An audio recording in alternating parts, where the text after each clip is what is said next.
বাচ্চাদের এরকম পুতুলি ব্যাগ কি ভালো লাগে তাই না? দেখুন আমার ছেলে ছোট বাচ্চাটার জন্য একটা ব্যাগ কিনা হয়েছে।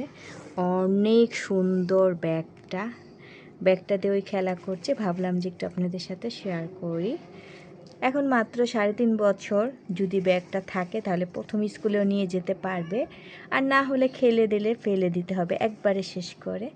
অনেক সুন্দর ব্যাগটা, আর প্রাইসও কিন্তু অনেক নিয়েছে এই ব্যাগের।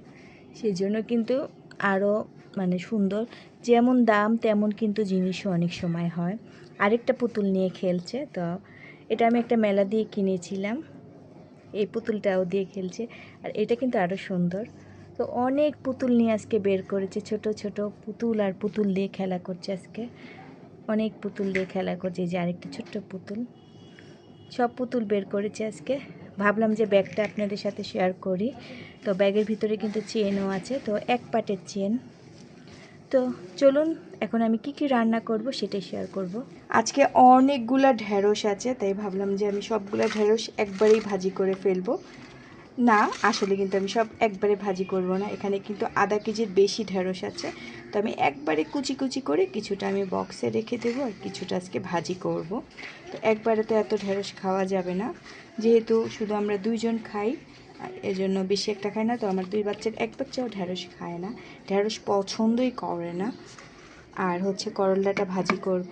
এখানে একটা করলা নিয়েছি, আমি শুধু করলাই ভাজি করব। অনেক পেঁয়াজ দিয়ে আমি করলা ভাজি আর ঢেঁড়স ভাজি করব আজকে।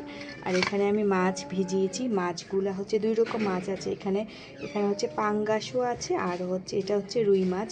রুই আর পাঙ্গাস দুইটা মিলানো আছে, তো দুইটা মিলানোই আজকে আমি ভুনা করব। তো বাচ্চারা আবার অনেক সময় রুই মাছটা খায়, পাঙ্গাসটা খায় না, তাই ভাবলাম যে একবারেই ভুনা করি, তেলতেলা ভুনাটা হবে।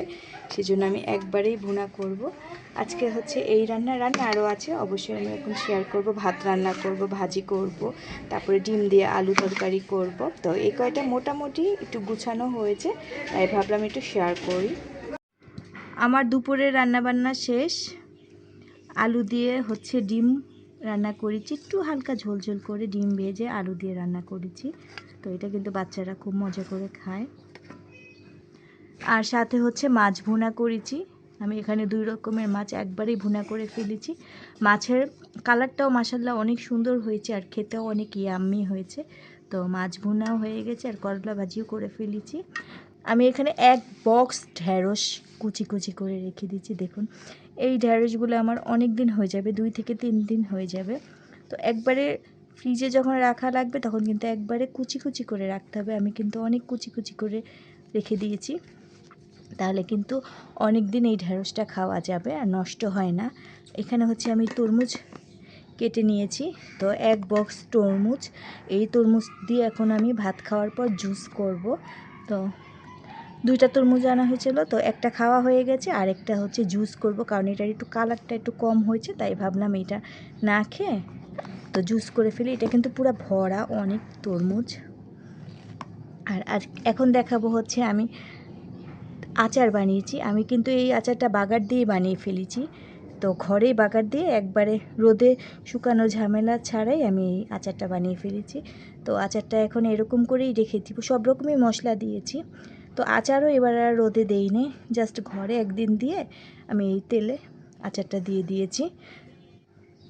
এই তো আচারের কালার হচ্ছে এরকম হয়েছে। মাশাআল্লাহ আচারের কিন্তু অনেক সুন্দর একটা ঘ্রাণ বের হয়েছে। তো আজকে এই পর্যন্তই ছিল আমার ভিডিও। সবাই সবসময় ভালো থাকবেন, সুস্থ থাকবেন। নতুন নতুন অনেক ভিডিও নিয়ে আসবো আমি আপনাদের মাঝে। সেই পর্যন্ত সবাই ভালো থাকবেন, সুস্থ থাকবেন।